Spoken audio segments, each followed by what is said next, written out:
What's going on, everybody? It's your boy Shy Guy bringing you another deck profile. Today I have Syn, Shenron, Xeno, the black one. I also call Ebony because I also play the other one, which is Ivory. So Ebony and Ivory, it's a little fun play on words. But anyway, so the main focus of this deck is to mill out. A lot of people want to go for the battle card swings, but the way I built it is primarily to attack your opponent's deck instead of their life, which honestly is perfectly fine by me because I like milling because I play Janemba a lot. Sorry, don't crucify me in the comments. So the leader is very built around that strategy because it has a bunch of autos, and it also has a keyword blocker, which is going to come very relevant later on. But the first auto on Unawakened side is when you activate a Shadow Dragon extra card from your hand, you and your opponent place the top card of your decks in your drop areas. Which is, it's going to become relevant because, you know, it sounds like, oh, why would I want to put cards in my drop area? Trust me, it's fine. Don't worry about it. We'll get into that. Because the next auto is you choose one black Shadow Dragon card in your hand and discard it. When this card attacks, draw one card and then switch this card to active mode at the end of turn. So basically, you would have the blocker active at all times because you swing, discard a card, draw a card, and then you just restand and have blocker. It has, and we'll get into reason why you want to drop because it's technically supposed to be a +1, but we'll get into that when we get into the battle cards. So it has two awaken conditions. One is when your life is at 4 or less, and 2, it is when you have 7 or more Shadow Dragons in your drop area, which is why it's important that when you activate an extra card, you also mill. So basically, you're getting 2 cards in your drop and filling it up to 7 as fast as you can. You could do it by turn 3, probably sometimes turn 2, but turn 3 like is on average, or sometimes turn 4. Just the way the leader's built, and it's also an untapped draw. When you awaken, this card has multiple autos that continue on to that mill effect. It keeps its blocker, but the one auto that's cool is that when it attacks, you draw one card, so you don't have to discard for it. It gains +5, so it's a 20k swing, which is great to attack unisons with. And at the end of turn, you restand. And then the other auto is when you activate a Shadow Dragon extra card from your hand, your opponent is the one that mills one card. So even though on Unawakened side it's both players, on Awaken it's just your opponent. So your opponent's the only one that's going to mill for the rest of the game. Now the next skill it has is an activate main/battle, which is pretty important. It's a Spirit Boost 1, which for those of you who don't know is when you remove a marker from one of your unisons. It allows you to choose one Shadow Dragon extra card from your hand and activate its activate main/battle skill without paying its energy cost, which is going to become very important because that basically means that you can activate, we have a couple of 2-cost extra cards, Shadow Dragon extra cards specifically, that we can activate for no energy just by Spirit Boosting 1, which is incredibly powerful with this leader. Now, the reason why we have blocker and the reason why we have Spirit Boost is because of this card, Towa, Resonance of Shadow. This card is so important to the deck. I mean, granted, you can run it without it, but it just makes everything so much easier. So it has a couple of skills. So first of all, this auto is when your leader activates a blocker skill, you can add a marker to this card and you mill a top card from your deck. So even though it doesn't really affect your opponent as much, it helps you with your strategy. And that's why your leader has blocker, because your leader can block from the Towa. It's gonna steer the damage that way, which will allow you to activate extra cards, and it'll also give your Towa another marker. So for instance, if your Towa is at 2, if your opponent swings at it, you can block and it's going to be at 3. Its next skill is a +1 activate main, which is good with deck filtering and is very important because remember earlier when I mentioned that we are going to be milling and using a lot of extra cards. This Towa allows you to put them back in your deck because you can deck out without this card, which is why it's so important. So what you do is you draw one card and then you take whatever card from your hand. It doesn't have to be the card you drew. You put it under your deck, and as well as up to 3 extra cards from your drop area. So that's how you'll keep them coming back. So that's why you'll see we have some 2 ofs or 1 of. It doesn't matter. Like, we're gonna see them for the most part because of Towa helping refill the deck. And then the other powerful effect it has is a -7. The -7 is very similar to the tap 6 yellow for Ivory Syn, in where it allows you to add up to 7 Shadow Dragons from your drop with different names. So we have a bunch of 1-ofs in the deck for that reason, in case we ever really need it, or also like like I said, you can go multiple ways. You can go the mill route, or you can go the other route. Depends on how your game with your opponent is going.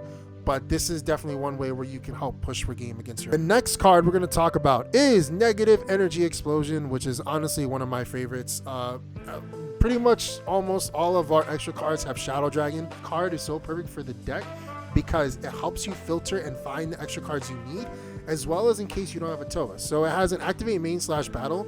And the other important thing is all Shadow Dragon extra cards have limit 1.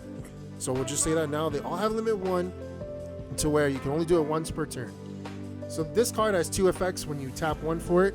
It's either A, you search the top 7 for another Shadow Dragon extra card. It also could be the same card. You can search it out too. It also has another effect to where you can play a Towa, Resonance of Shadow, if you do not have one on the field. If you don't have Towa and you have Explosion, you can search a Towa with Explosion and just play it with the marker on it. So you're back in the game, and you also filled up your drop area to help you awaken. Like, it's just such a good card. And then afterwards, with a lot of these cards that search, afterwards you will have to shuffle your deck, which also helps with Towa, because because we do it with a couple other cards too, is you Towa, you put cards under, and then you activate a card like this, or another card that we have that searches. You activate these cards, and you can it basically like reshuffles your deck, so you're more likely to see the big end. So they're not just dead at the bottom of your deck. You can also search them out from Explosion. The next card we have is Ultimate Whirlwind Spin, which is pretty similar to Explosion, except instead of searching extra cards, it searches battle cards, and it also only searches top 5. But it has 2 effects. So the one I just mentioned, where you search top 5 for a Shadow Dragon battle card, add it to hand, and it has another effect where, well, a continued part of that effect, where if you have if you want, you can discard a card and give your leader plus 1k for the turn, which is super important because it's basically like a beam. We'll get into the battle card when we get to the battle cards. We'll explain why that's also pretty important and also helps you a lot throughout the game. But yeah, this card is great, another searcher, and it also helps you search your secret, which we'll get into shortly. So the next card I want to talk about is Ultimate Minus Energy Powerball. So this card is so good. It has, a card's good when it has so much words on it. So it works in multiple ways. One thing is it has a counterattack where if your leader card is mono black, which it is, you choose one of your opponent's battle cards with 15 power or less, ignoring barrier, and send it to the warp, which is insane. Now that's for one, but guess what? This card is also a Shadow Dragon card, so it works for your leader. And if you have a black Unison in play, you can activate this card's counter skill from your hand without paying its energy cost. So with the Towa on the field, we can use this for no additional energy. It has an activate main / battle like all the other Shadow Dragons, like Explosion and Whirlwind Spin. Pretty much all of them are activate main / battle. And this one is choose up to one of your black leader cards or battle cards, and it gains plus 15 power until the end of the battle or the end of turn, whichever comes first. Usually the end of the battle. But yeah, it's super helpful because it helps you apply that pressure in case you need it. Like if they drop down a Slug or Goku Annihilation, like if you can swing at it, like you can, well, especially Slug. If you can swing at Slug and use this, like you'll be able to put a lot of pressure onto it, because especially with your leader, right? Your leaders are 20k. Instead of swinging with just 20, you're swinging with 35 at that point with just one card, and you're also making the mill. So it's so synergistic with the deck, as well as the rest of it. But like I tested a lot, and I found 3 was the right number. Like 4 could be too much. And as I mentioned, with Towa, you're able to put it back in your deck, and you're able to search it with Negative Energy Explosion. So which is also why we play that at 4, because it just helps you search all the extra cards. Ultimate Whirlwind Spin, I should have mentioned this at 3, because like I said, Towa, a lot of these pretty much Negative Energy Explosion is only going to be the 4 one because it helps us search everything. The next card I want to talk about is Ultimate Dragon Slaying Bullet. This one is really good. It's a counterplay.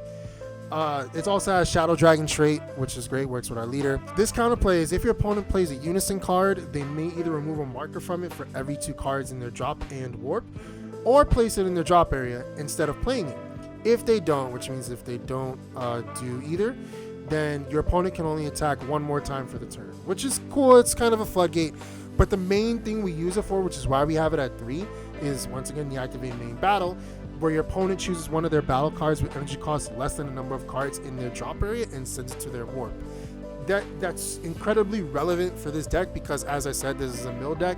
So in the way it's supposed to be played, your opponent's supposed to have a lot of cards in drop. I mean, by turn 2, they should have more than 5. So basically, any 4 cost or less is susceptible to this. Obviously, barring barrier, but this helps keep your opponent's battle area low, because at the end of the day, like, we just kind of want to mill them out and not want to have them pressure us as well. So the next card I want to talk about is Ultimate Ice Ray.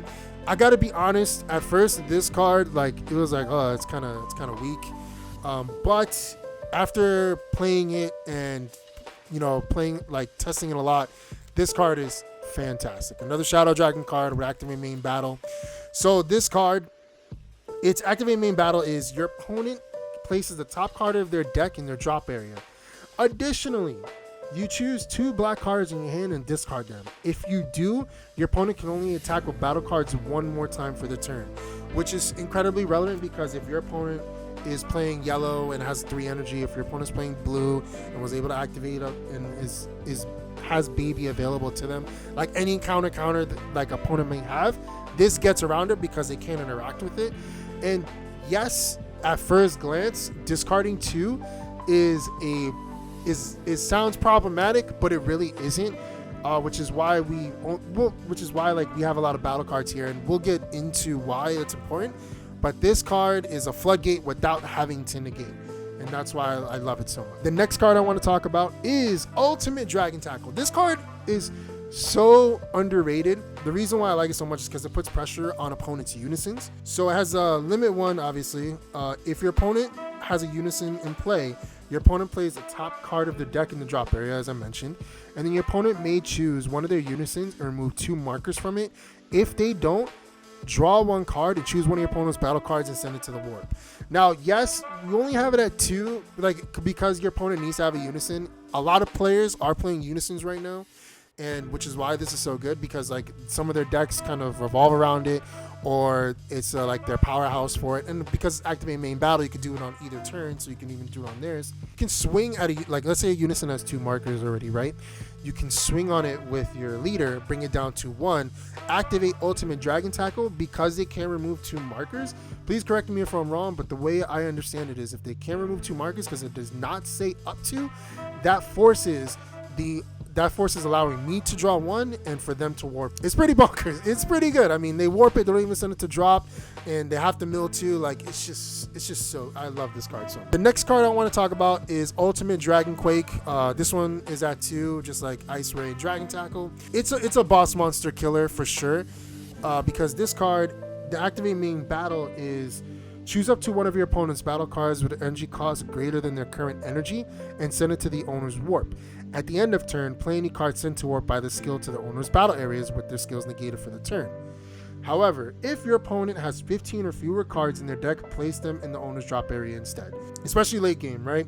Your opponent swings on you with a Cell Xeno. They miss this card. This is like the only one left. They swing, they go all in. It's 150k quad.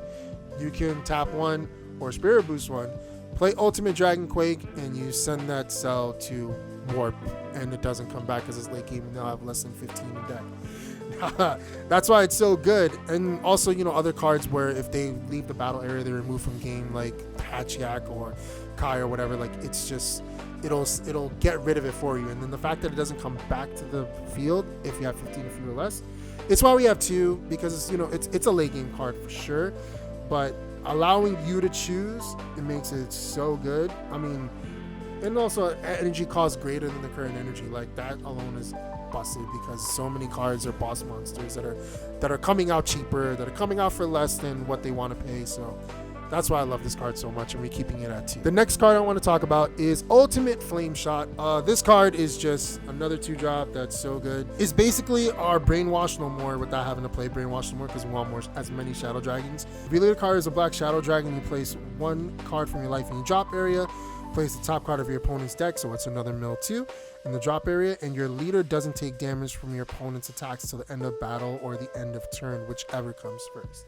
But we're only playing it at 1 because it's not very often it'll have to come up. The next card I want to talk about is Oceana Shenron, Negative Energy Explosion. This card is the bee's knees, if you will. Like, this card is like legitimately so good. So this card is a floodgate that you do have to pitch a card, and for the rest of the turn, your opponent will have to place the top 4 cards of their deck in their drop area every time they swing.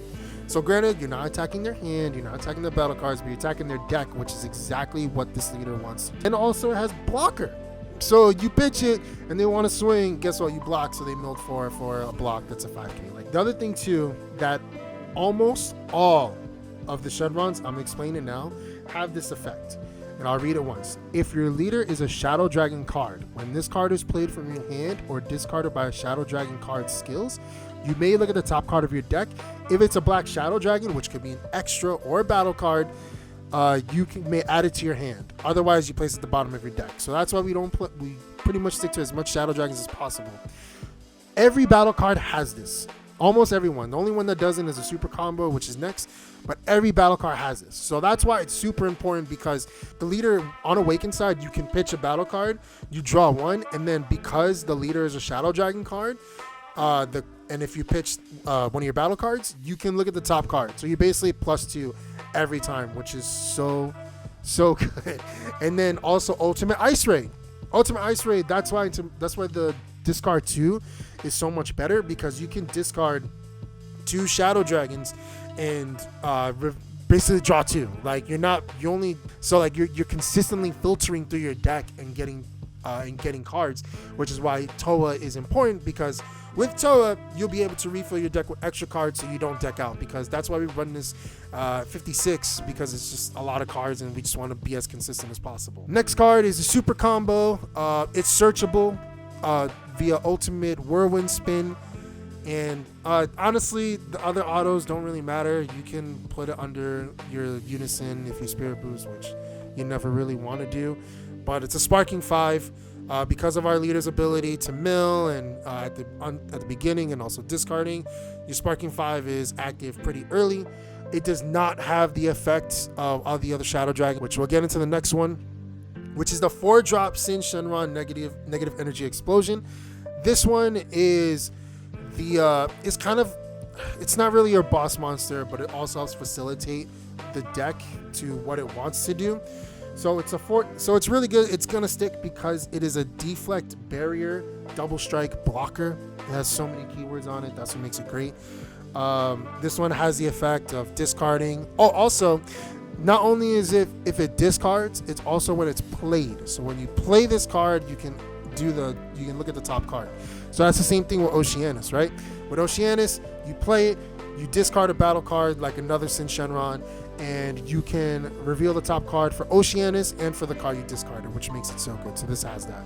But the main reason why we play it at 3, well, for one, it's a top 4, so you can't really cheat it out. But it has to activate main/battle, which is the Spirit Boost 1, which you Spirit Boost like similar to what your leader has.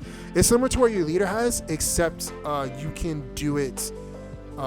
It's similar to what your leader has, except with this one, it has an added bonus where it restands the Syn Shenron and it mills an additional card. So for instance, if your opponent's swinging at leader, you can block with this negative energy Shenron.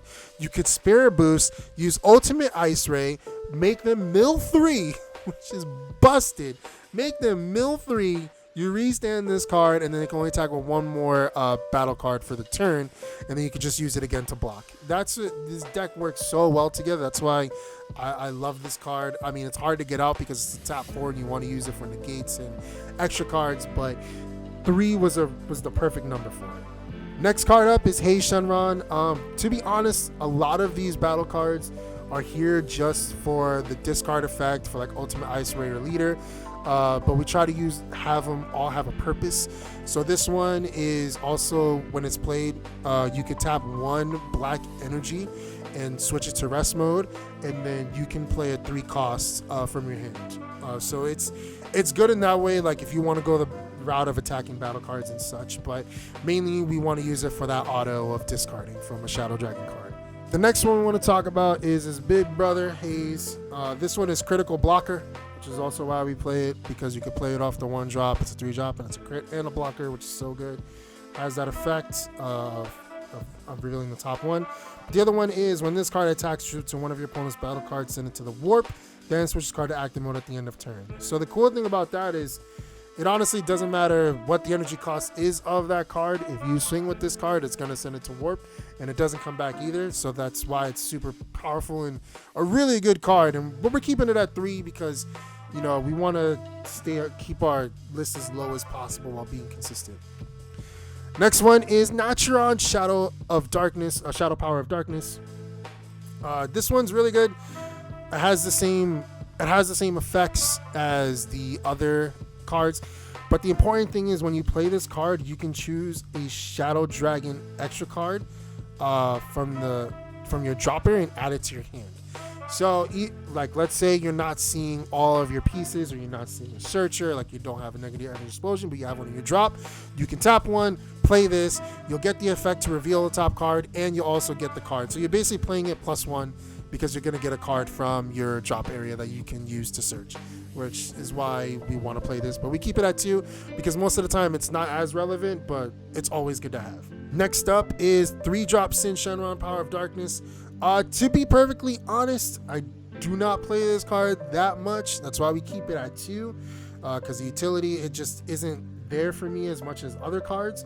But the reason we have it is because it's a tap 1. If I activate Spirit Boost, I could play it for 1 black energy, and then when I play this card, it's a mill 1. So it's a double strike that you play for 1 and makes your opponent mill. So it just adds pressure if you want to add pressure to a unison or what have you. Like, that's what makes this card pretty threatening, but we only keep it at 2 because, like I said, we're mainly going for your opponent's deck, not their. The next card I want to play is Rage Shenron Power of Darkness. Honestly, I love this card. This card is like one of my favorites because it is a counterattack blocker where it has the same effects as all the other ones, but it has a blocker, and its counterattack is I can negate the attack when I play this card, but the permanent is if I have 7 or more Shadow Dragons in my drop, I can reduce the cost by 2. So it's just a 1 cost negate that it's a 14k, and that even though it comes in rest mode, it next turn, like if that's your opponent's last attack, like after Ultimate Ice Ray or whatever, you can, it's pretty much safe, and it'll be a blocker the next time you pass turn, which is really good because it just helps you stay alive, and that's ultimately the name of the game, we staying alive. Next card up is Sin Shenron Wicked Strike. To be honest, we don't really play, there's another card we don't really play that much, but it has that effect of, look at the top card. It's another way to Spirit Boost our unison. So for instance, if we really want to do a bunch of extra cards and don't have the energy, but our unison has high marker count, we use this is one of the cards we use to help facilitate that, because combined with Leader, 4-drop Sin, if we have it out, in this one we're able to activate Spirit Boost, and it doesn't have the same effect as the 4-drop where it makes your opponent mill, but just be able to activate an extra card for free is really good. Next card up is Nova Shenron Power of Darkness. This is a critical card, but it mainly we just have it for the effect, and also has an activate main, limit 1, burst 1, so I have to mill a card from top of my deck. It's basically another searcher if I really want to get a battle card, like if I really want to find a super combo or a 4-drop Shenron or whatever have you. If I'm looking for it, I'm gonna play it. I'm gonna use this card to help search it because it searches top 5 for Shadow Dragon, and ultimately, you know, it just helps. It helps thin out our deck and just search stuff out that we need. The next card I want to talk about is Omega Shenron Darkness Absorbed. We're only playing 1 because, you know, a lot of these 1-ofs are primarily for the -7 in case we need it. Otherwise, it's basically just pitch fodder because it has an activate main +1, one black energy. But if your leader's a Shadow Dragon card, you choose 1 black Shadow Dragon, energy cost of 5 or less in your battle area, place it in the drop area, and play this card from your hand. If you do choose to one of your opponent's battle cards, you send it to the warp. I mean, so it's good for 1 energy to warp, but we have so many other options to warp things that it's not as important. It has unique, it doesn't have blocker or anything, so it's not as good as the brother, the Ivory brother and the Yellow Sin, but you know, it's worth it. It's not too bad. Like I said, it's mainly primarily for the -7, just so we have another target. Next one is Omega Shenron Ultimate Darkness. This is the big beefy boy. This is the one that's like the TP. This is the one, but it's different because it's 2 energy instead of 1. If you lead a card as a Shadow Dragon, you have 3 or more energy. You send 7 black Shadow Dragon cards from your drop area to your warp. then play this card. It's a unique triple strike. Unfortunately, it doesn't have deflect or anything, so it's not the safest, but still a great card to have if you need to clear anything out, but also if you need a -7. Like, this card is ideally one of the game enders if you really need to -7. Like, that's why we have it, and we only have it as one, and like I said, it has the effect of all the other battle cards. Next up is Natron Negative Energy Explosion. This card, same as the other ones, but it has deflect and blocker, which is great because if you -7 and they want to trunks it, or if they have other things, like this card has deflect, so it's gonna stick. When this card is placed from your hand, choose up to one of your opponent's battle cards. The energy cost of 5 or less in your battle area or drop area. Place it under this card, and then you choose one of the keyword skills, and it keeps that. So basically, if your opponent has a double striker, you can absorb it. Like if they have a 5-drop Turles, and you play this card from hand, you can absorb that Turles, and this card gains double strike. And yeah, I mean, you know, it's situational, like I said, but it's a deflect blocker, just another blocker. But you can also play it from hand, either by hard casting or using the 1-drop haste from earlier. Like, that's what makes this card kind of relevant. Next card I want to talk about is the One of Petrification. I really wish I could play more, but I just want the consistency for Shadow Dragons. For, you know, looking at the top card from the battle cards, like I don't want as many non-Shadow Dragon cards. So Petrification is just, it's a bonkers card because it negates the attack, and then you could pitch another card and choose another card ignoring barrier. That card cannot attack, can activate skills, it cannot be comboed, so it just sticks there. It basically turns to stone, like Krillin is getting spin off. But it's a really good card, but we only play it at 1 right now. Yeah, I just like the consistency of the deck right now, but when you see it, it's great. But when you see it, when you have to flip the top card, it's terrible because you put it at the bottom of the deck, and so you might never see it, and also just it doesn't synchronize as well. But having one, you'll just be glad you have it. The last card of the deck, which is the secret rare of our choice, is Shenron Corrupted by Darkness. This card works perfect with his deck. It was basically made for it. So it's a blocker. It's also treated as black in all areas. It is a Shadow Dragon. So why that's important is because it is searchable. So if you discard a battle card, reveal the top card. If it's this card, you add it to hand. You can find it through Ultimate Whirlwind Spin. Like, that's what makes this card so good. It's a searchable secret rare, and it has a bunch of effects. One is obviously if you move from the battle area to move from the game, like a lot of other secret rares now. But it's auto 1, so it's basically like 2 energy because it's a combo 1 cost.